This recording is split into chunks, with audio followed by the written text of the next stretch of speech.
ఇక దారుణంగా ఉన్నాడని అనడానికి ఇంకా మళ్ళీ వ్యాఖ్యానం కూడా వెలగబెట్టడం తచ్చు తప్పది. గార్ధప రూపధారణైక నిపుణ, గాడిద వేషం వేయడంలోనే అంత నిన్ను మించిన వాళ్ళు లేడయ్యా. ఎంత చక్కగా ఉంది వ్యంగ్యం, హాయిగా ఉంది, ఎకశక్కం ఆడడం. అప్పుడు ఆయన అన్నట్టు పోన్లే, నాకు గాడిదకి గంధర్వస్థ పీఠానికి నాకేం తేడా కనపడలేదు. తృషద్విచిత్రతల్పయోర్భుజంగమౌక్తికస్రజుర్ గరిష్ఠరత్నలోష్టయోస్సు హృద్విపక్షపక్షయో తృణారవిందచక్షుషో ప్రజామహీ మహేంద్రయో సమప్రవృత్తిక కదా సదాశివం భజామ్యహం. బండరాతికి, సింహాసనానికి, గడ్డి బరకకి, కమలాక్షుడికి, పాముకి, పూలదండకి తేడా తెలియని శివతత్వమే నాకు ఇష్టమయ్యా. నేను అలాగే ఉంటాను, నీకేమిటి నష్టం అన్నాడు. నా తత్వం ఇంతే, నీకేమిటి నష్టం? ఇప్పుడు ఎందుకు వచ్చావు? పని కట్టుకుని నేను ఏ రూపంలోనో ఉన్నానో తెలుసుకుని నన్ను ఇంత ఏకశక్యంగా ఎందుకు మాట్లాడుతున్నావు? ఏమిటా గర్వం నీకు? ఇదివరకు ఎప్పుడు నువ్వు నా చేతుల్లో ఓడిపోలేదా? వామనావతారంలో విష్ణుమూర్తి వచ్చి మళ్ళీ ఈ సామ్రాజ్యం లాక్కోలేదా? లేకపోతే నీ పరిస్థితి ఏమిటి? ఏమిటి ఈ మాటలు? ఓసారి నువ్వు గెలుస్తావు, ఓసారి నేను గెలుస్తాను. ఏముందయ్యా ఇందులో? గాడిద రూపుదాల్చి ఉముకల్ దినుచుండగ చూచి ఉల్లసంబాడె దుశక్ర, గాడిద రూపు చూచి ఉముకల్ దినుచుండగ చూచి ఉల్లసంబాడె దుశక్ర, శాంతి సమయం బగుటన్ వినుము ఇంక కొన్ని నీ వాడిన, శాంతి సమయం బగుటన్ వినుము ఇంక కొన్ని నీ వాడిన, నాదు చిత్తమున అల్క యొకింతయు పుట్టదు, ఇంక కొన్ని నీ వాడిన నాదు చిత్తమున అల్క యొకింతయు పుట్టదు, ఇట్లు నీ వాడితే మున్ను నిన్నెరుగనా వలదా నను నీ వెరుంగగన్, ఇట్లు నీ వాడితే మున్ను నిన్నెరుగనా వలదా నను నీ వెరుంగగన్. గెలిచిన ఆనందంలో ఆత్మజ్ఞానం కోసం ప్రయత్నం చేయవయ్యా, ఎందుకయ్యా ఈ గర్వం? గాడిద రూపుదాల్చి ఉముకల్ దినుచుండక, ఉముకలంటే ఊక, గాడిద ఊక తింటుంది, ఒడ్లు దంచిన ఊక. ఒడ్డు దంచిన బియ్యం నువ్వుచ్చుకుంటే ఒట్టి ఊకాకేలా ఈ వాదులాట అని గంగా గౌరీ సంవాదంలో ఉంది. వయస్సు అంతా నువ్వు అనుభవించో, ఏదో ముసలాడు అయ్యాక శివుడిని నేను పట్టుకున్నాను అన్నట్టుగా సరదాగా ఉంటుంది జానపదుల కల్పన. ఒడ్లు దంచిన బియ్యం నువ్వుచ్చుకుంటే ఒట్టి ఊకాకేల ఈ వాదులాట, పట్టె మంచం పరుపు నువ్వుచ్చుకుంటే నురక కుక్కీకేల ఈ వాదులాట అని ఉంటుంది. అలాగా ఊక తింటుంటే నీకు లోకుగా ఉందని ఆయన, లోకు మొగుడికి నూకలు జావని అవుంటాం. గాడిద ఒకే తింటుంది, మరి బలిచక్రవర్తిని కాదు నేను గాడిద రూపంలో ఉన్న గాడిద ఆహారమే తినాలి. ఇప్పుడు పరమానం తింటే అరగదు, మనం కూడా గ్రహించాలి. ఆవు ఎంత గొప్పదైనా అది జంతువు, గమనించండి. ఆవుకి పరవాన్నాలు, ప్రసాదాలు, తిరుపతి లడ్డూలు పెట్టేయకూడదు, దానికి గడ్డే పెట్టాలి. రొట్టె ముక్కలు అన్నాలు బొట్టేస్తే అది చచ్చిపోతుంది అన్యాయంగా. గోసేవంటే గోవుని చంపేయడం కాదు, గడ్డి వేయాలి, ఎంతసేపు పేడ తీయాలి, దాన్ని గోకాలి. పొడి చేసి మూత్రం పోయించేసుకోవడం, మనం తినే పదార్థాలను దానికి పెట్టేయడం. అట్టిపడు తిందండి గోవు, మీరేదో అనుకుంటున్నారు, తప్పది.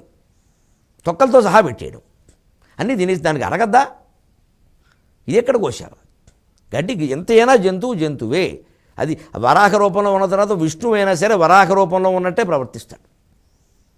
అందుకే ఆ ముట్టి కూరలు ఆ భూమిని లేపడం. లేదా మరి మామూలు విష్ణువు అయితే 4 చేతులు పట్టుకోవచ్చుగా.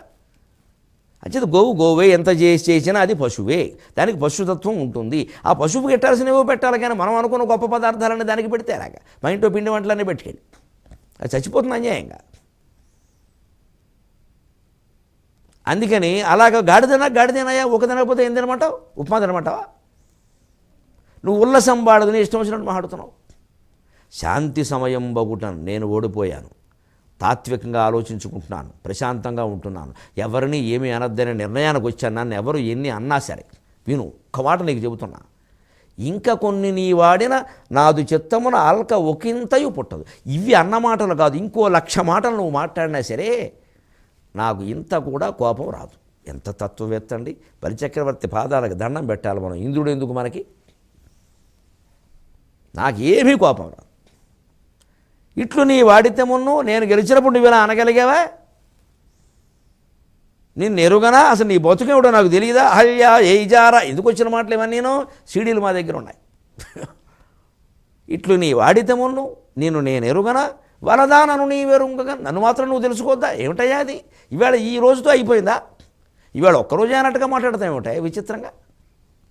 అందుకని వెళ్ళవయ్యా అన్నట్టు. ఇది ఇంద్ర బలి సంవాదంలో చెప్పిన మాట.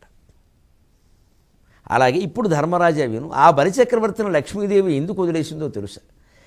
ఆయన సంపదలు ఉన్నప్పుడు ఆయన దగ్గరే ఉందయ్యా సంపద రూపంలో. లక్ష్మీదేవి అంటే విష్ణుమూర్తి భార్య అనుకోకుండా దయచేసి ఆవిడ విషయంలో ఇలా మాట్లాడకూడదు. ఆవిడ నిత్యానపాయిని, ఆవిడ ఎప్పుడూ ఆయన దగ్గరే ఉంటుంది. మన దగ్గర ఇంట్లో పట్టే సంపదను లక్ష్మీదేవి విష్ణుమూర్తి భార్య అనడం పొరపాటు. ఇది కేవలం ఐశ్వర్యం.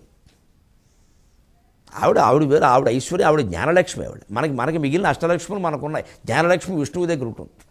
ఆవిడ మూల దేవత. ఆవిడ ఊరికే మన ఇంటో జరగదు. ఆవిడకి ఆ కర్మ ఏం లేదు. ఇక్కడ మన ఇంట్లో ఉండేది మామూలు సంపద, ధనము ధాన్యం సంతానం ఇవన్నీను. ఆ లక్ష్మికి ఈ లక్ష్మికి తేడా ఉందండి. లేదా లక్ష్మీదేవి ఇల్లు తిరుగుతూ కూర్చుంటుంది పని లేక. ఈ ఊరికి సంపద అనేది లక్ష్మీ భావనగా చెప్పారు. ఇక్కడ సంపద ఓసారి ఒక చోట ఉంటుంది, ఇంకోసారి ఇంకో చోట ఉంటుంది. అయితే లక్ష్మీదేవి స్వయంగా చెప్పిందయ్యా బలిచక్రవర్తి నుంచి వెళ్ళిపోతుంటే, అమ్మా నువ్వు కూడా వెళ్ళిపోతున్నావా తల్లి, నేనేం తప్పు చేశానుంటే సత్యం దానం ధర్మం ఉంటేనే నీ దగ్గర ఉంటాను. బలిచక్రవర్తి మహారాజా, నువ్వు ఎప్పుడు బ్రాహ్మణులను చూసి అసూయపడ్డావు, దేవతల మీద దండయాత్రలు చేసావు, అందుకని నీ దగ్గర నేను ఉండానని వెళ్ళిపోయిందయ్యా. సత్య దాన దయా ధర్మాలు లేని చోట లక్ష్మీదేవి ఉండదు. గమనించిందంటే లక్ష్మీం క్షీర సముద్ర రాజతనయాం, పాల వంటి మనస్సు కలిగిన చోట సంపదలు ఉంటాయమ్మా. ఇంకా కనకధారాస్తవంలో చెప్పాలంటే నమోస్తు నాళీకని భాననాయై, నమోస్తు దుగ్ధోదతి జన్మభూమ్యై, నమోస్తు సోమామృత సోదరాయై, నమోస్తు నందాత్మజ వల్లభాయై. సోమామృత సోదరాయై. గమనించండి, లక్ష్మీదేవి చంద్రుడితో పుట్టింది, అమృతంతో పుట్టిందని ఊరికే సమాచారం కోసం కాదు. డబ్బు ఉన్నవాడి మనస్సు చందమామలా ఉండాలి చల్లగా. డబ్బు ఉన్నవాడి మనస్సు అమృతంలా ఉండాలి. డబ్బుతో పాటే మనస్సులో అమృతం పుట్టాలి. డబ్బుతో పాటే మనస్సులోని చందమామ వెన్నెల వెలుగులు పుట్టాలి. అహంకారం పుట్టకూడదు. అదే ఆ శ్లోకానికి అర్థం. అంతేగాని చందమామ బొమ్మ వేసి, లక్ష్మీదేవి బొమ్మ వేసి, ఏనుగు బొమ్మ వేసి హారతులు ఇస్తే సంపదలు రావు. చేసి దాన ధర్మాలు చేసిన కొద్దీ సంపదలు వస్తాయి. దయతో ఉన్న కొద్దీ సంపదలు వస్తాయి. అందరినీ చల్లగా హాయిగా మాట్లాడుతున్న కొద్దీ సంపదలు వస్తాయి. నలీక నిభారణ పద్మంలా ఉండాలి డబ్బు ఉన్నవాడు మొహం. చాలామంది కోటీశ్వరుల మొహాలు చూడ కుళ్ళిపోయే ముచ్చు మొహాలే. ఇంకా సరిపోవట్లేదు. ఎంత భయం, ఎందుకంటే అక్రమంగా సంపాదించేశారు. ఎప్పుడన్నీ బయటపడిపోతాం, ఎప్పుడు చెంచలు కూడా వెళ్ళిపోతాం, ఇదో భయం. ఉంటే భయం, లేకపోతే ఆందోళన, లేకపోతే అసూయ. ఆనందంగా ఎందుకు లేరండి? ఎందుకంటే ఆటో డ్రైవర్ని ఏమో సాయంత్రం శుభ్రంగా పుచ్చుకుని హాయిగా పడుకుంటున్నాడు ఆనందంగా. ఆనందం అనే లక్ష్మి వాడి దగ్గర ఉంది నిజం చెప్పాలంటే.